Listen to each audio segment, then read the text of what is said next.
forcément. Il faut le reconnaître, le résultat. Mais les indépendantistes ont perdu des sièges, ont perdu des voix, en tout cas des pourcentages. Pas beaucoup de sièges, il y en avait 72 à la sortie, oui, il y en a 70 aujourd'hui. Ça se joue à la marge. Ils dépendent, comme pour la législature qui vient de se terminer, de 4 sièges d'un parti d'extrême gauche, anti-système, anti-marché, anti-État, anti-Europe. Donc tout cela n'est pas très facile à gouverner.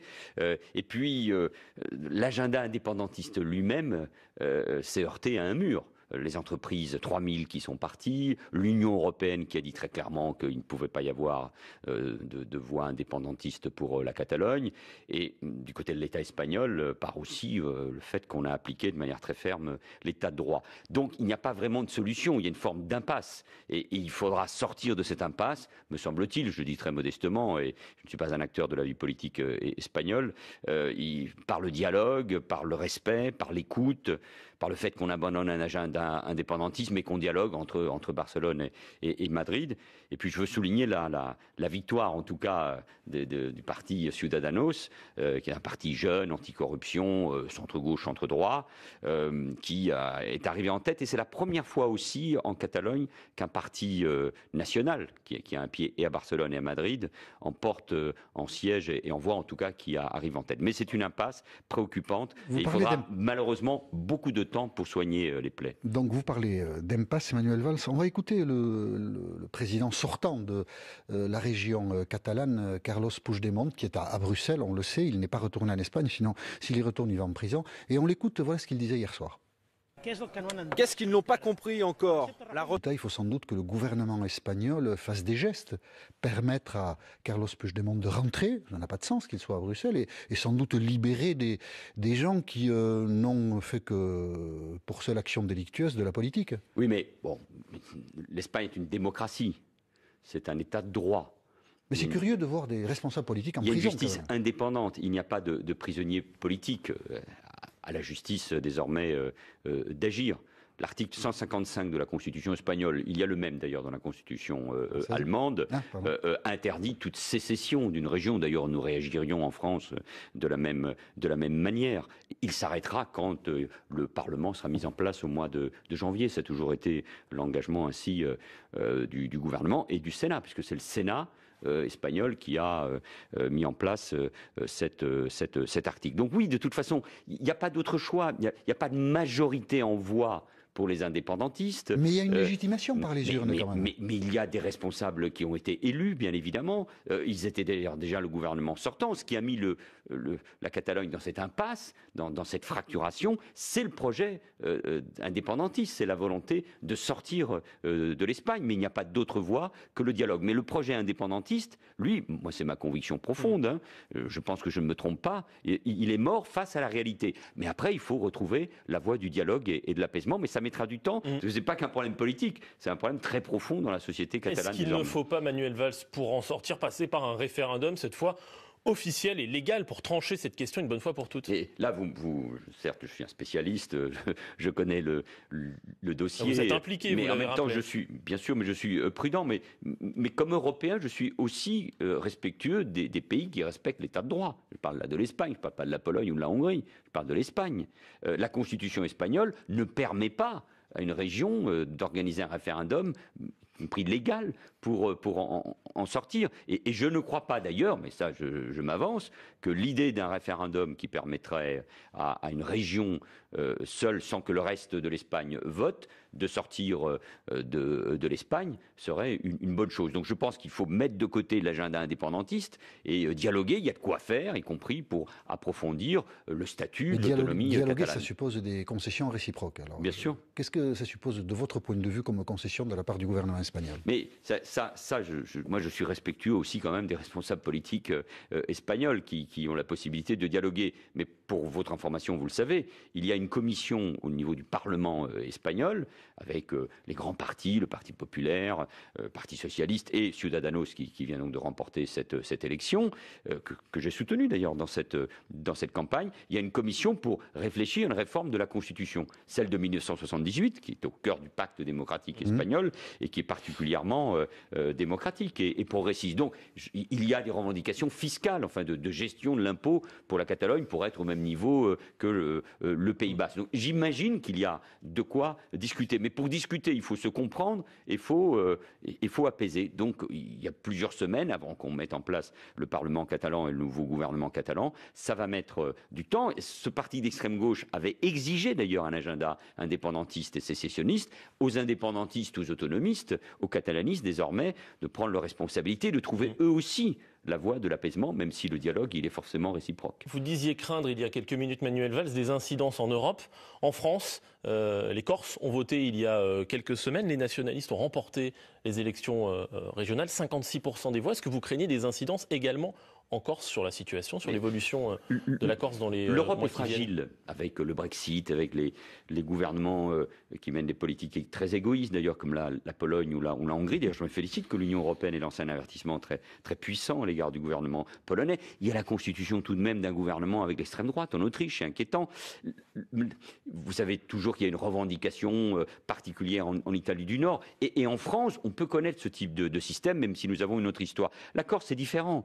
C'est une île qui a un statut aujourd'hui aux dirigeants qui se succèdent, autonomistes d'ailleurs, pas indépendantistes. Simeoni ne se revendique pas, lui, contrairement à Talamoni. Ils sont ensemble les deux. Il y a les deux, mais ils n'ont pas un agenda indépendantiste. D'ailleurs, nous ne pourrions pas le permettre. À eux, d'ailleurs, de faire vivre le statut que nous avions négocié, qui est la fusion de la région et des deux départements. Et puis, je le rappelle, la Corse, c'est pas 20% de la richesse nationale de la France, comme l'est la Catalogne par rapport à l'Espagne. Mais dans le monde d'aujourd'hui, il y a une remise en question, en effet, des frontières. Il y a une crise identitaire. Mais je rappelle que toucher aux frontières en Europe, c'est dangereux et que l'histoire elle est tragique et que le pire peut se reproduire si nous ne sommes pas attentifs à ce qui se passe. Manuel Valls, notre invité ce matin sur France Info. 8h41, l'info Edwige Coupez. Valls est notre invité jusqu'à 9h, Jean-Michel Apathy. Edwige Coupez le mentionnait, la politique de l'immigration du gouvernement fait débat et notamment au cœur des débats là, le Premier ministre a reçu des associations, des représentants d'associations qui aident les migrants, une circulaire prise par Gérard Collomb qui prévoit que des envoyés de la préfecture essaieront dans les centres d'hébergement d'urgence de voir qui est en situation légale, qui ne l'est pas, et ça suscite beaucoup de critiques parmi les associations. Le président de la FNARS indique ce matin dans Libération qu'ils n'appliqueront pas, s'ils le peuvent, cette directive. Il parle de résistance passive. Est-ce qu'il ne vaudrait mieux pas retirer cette directive qui a l'air d'être mal comprise et très peu applicable en l'état? Non, écoutez, moi je connais ces débats. Oui. Ça me rappelle d'ailleurs quelques souvenirs quand j'étais ministre de l'Intérieur ou Premier ministre, parce qu'il a fallu évacuer la jungle, comme on disait, de Calais. Mais aller dans les centres d'hébergement d'urgence, c'est rompre avec une pratique d'accueil pour les gens qui sont dans le besoin. Je ne comprends pas pourquoi les associations, ou certaines d'entre elles en tout cas, n'acceptent pas ce débat. Moi, je soutiens pleinement Gérard Collomb, parce que je connais la difficulté de l'exercice. Et puis, il faut se fixer des objectifs simples, parce que c'est un vieux débat, et chacun peut être d'accord là-dessus.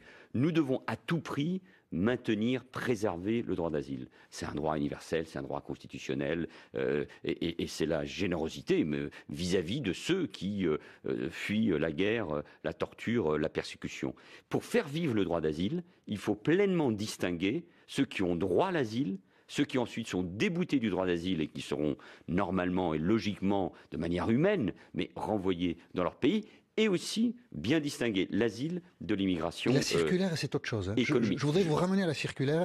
Faire rentrer des fonctionnaires dans les centres d'hébergement d'urgence pour repérer ceux qui sont en situation irrégulière, ça paraît être à beaucoup des acteurs de ce monde-là quelque chose d'insupportable. Je ne le crois pas. C'est la circulaire. Je ne le crois pas. Ce ne sont pas par ailleurs des policiers, parce que précisément, c'est une manière de faire le travail indispensable pour faire cette distinction, pas pour trier, comme cela a été dit, de ce mot épouvantable, mais tout simplement pour faire cette distinction et pour ensuite accélérer les procédures, parce que autant nous avons réussi à donner beaucoup de moyens, je l'ai fait à l'OFPRA, qui est en charge les demandeurs d'asile, on a doublé le nombre d'agents, on est passé de 400 à 800, les procédures se sont réduites autour de 3 mois, on va aller vers le 2 mois, autant il faut plus de moyens pour les préfectures, plus de moyens pour la CNDA, cette cour qui examine les recours, pour gagner en efficacité. Si on veut faire vivre le droit d'asile, d'asile, si on veut le préserver, si on veut accueillir, ça a été le cas encore, tous ceux qui fuient la guerre, par exemple au Soudan ou en Libye ou en Syrie, il faut être efficace. Donc, et vis-à-vis de nos compatriotes, il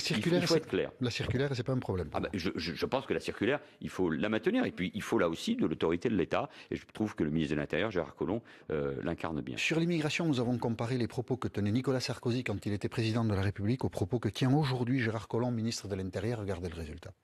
Si évidemment... Vous combattu Nicolas Sarkozy, mais finalement, il avait raison.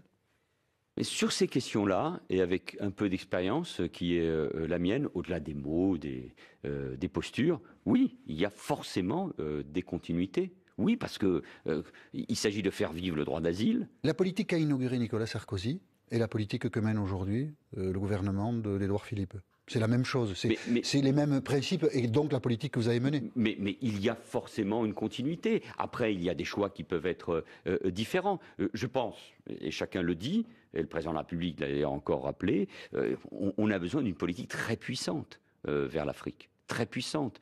Pas seulement parce qu'il y a des guerres, pas seulement parce qu'il y a le drame épouvantable de tous ces migrants qui traversent la Méditerranée, dont beaucoup d'entre eux meurent, des hommes, des femmes et des enfants, mais parce que, nous le savons, la démographie en Afrique va se poursuivre, l'Afrique va doubler sa population, et demain, nous pouvons, au fond, avoir des défis encore plus considérables que ceux qui se posent à notre pays et à l'Europe. Donc il faut des politiques plus... Avec le recul, l'opposition, qui était très radicale contre Nicolas Sarkozy dans ce domaine-là, n'était pas forcément justifiée. Jean-Michel Apathy, j'adore moi ces jeux de rôle et les phrases qui sont les unes après les autres comparées, mais reconnaissez que le député et le maire d'Evry que j'étais, sur les questions de sécurité ou sur les questions d'immigration, a toujours une forme de cohérence. Et je crois que quand on est dans l'opposition, il faut se comporter comme si nous étions au pouvoir. Et quand on retourne dans l'opposition, ce qui n'est pas mon cas, il ne faut pas oublier qu'on a été dans l'exercice du pouvoir. Et les Français le savent, ce sont des sujets compliqués et qui méritent encore une fois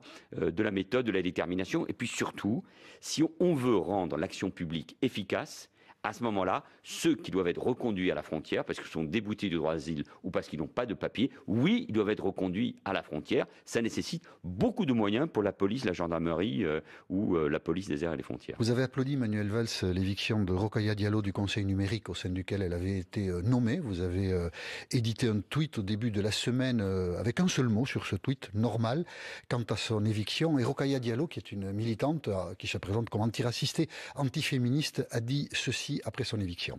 Je suis critique par rapport à mon pays et par rapport à son racisme et je pense que c'est mon devoir de citoyenne. Ça n'empêche pas, lorsque la possibilité m'en est faite, de vouloir essayer d'améliorer ce que j'estime problématique.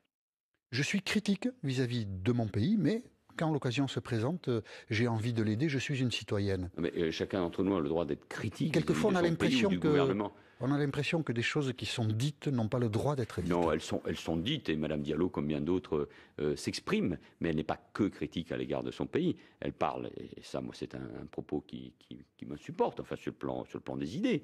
Elle parle de racisme d'État. Racisme d'État, comme si l'État, il y a du racisme et la discrimination dans notre pays. Il faut combattre le racisme, l'antisémitisme, les discriminations en fonction des couleurs, des origines, de la religion ou du lieu d'habitation. J'avais moi-même parlé d'apartheid territorial, social et ethnique, mais parler d'un racisme d'État, c'est-à-dire l'État français, la police, l'administration serait intrinsèquement raciste, ça, c'est insupportable. Et quand on emploie ce genre de propos, d'après vous, on ne peut pas se retrouver dans un organisme officiel ou para-officiel? Je pense que le choix qui avait été fait était un mauvais choix. Et à partir de ce moment-là, il y a cette crise qui s'est posée à ce Conseil. Mais je pense que chacun d'entre nous s'en remettra. Manuel Valls, vous restez avec nous. D'autres questions à vous poser juste après l'info.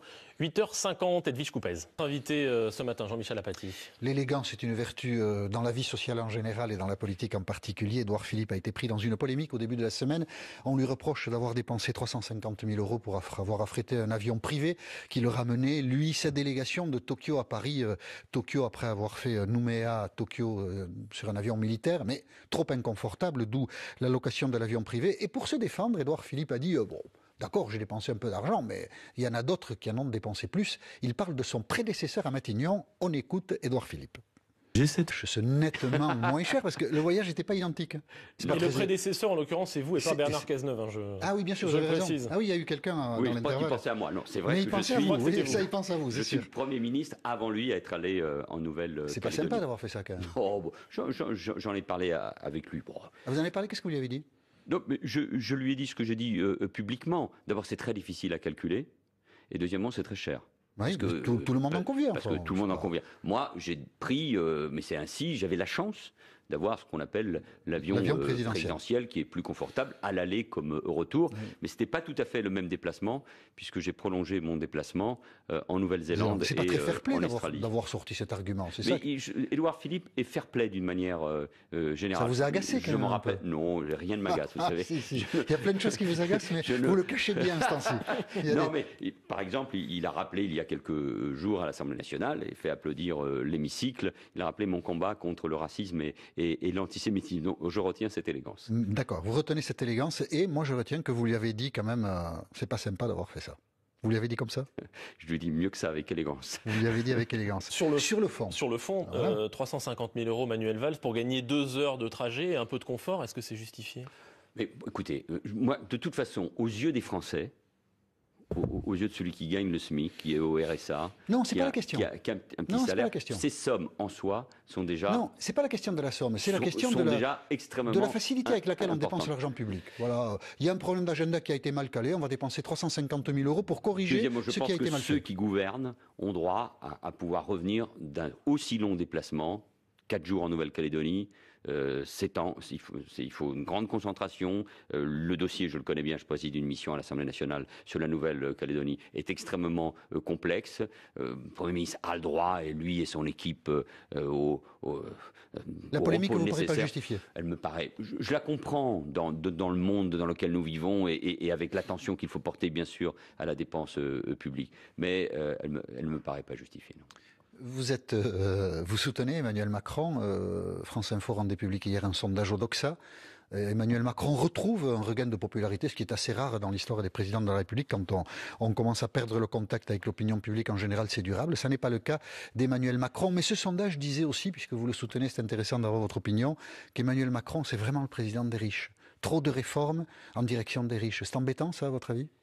Non, mais je pense qu'une politique se juge sur le temps. Et d'ailleurs, c'est pour cela sans doute que les Français lui font davantage et désormais confiance qu'il y a quelques semaines. Parce qu'il y a une méthode, parce qu'il y a une explication permanente, parce qu'il y a des résultats. En tout cas, il y a des réformes qui sont engagées. Donc l'équilibre d'une politique, à la fois le soutien aux entreprises, une politique pro-business, alléger la fiscalité parce qu'on a besoin aussi d'investissement dans notre pays, va de pair avec une politique sociale, un pacte social pour les plus pauvres et pour ceux qui sont en difficulté. Il y a peu de gens qui font de la politique et qui emploient la formule pro-business.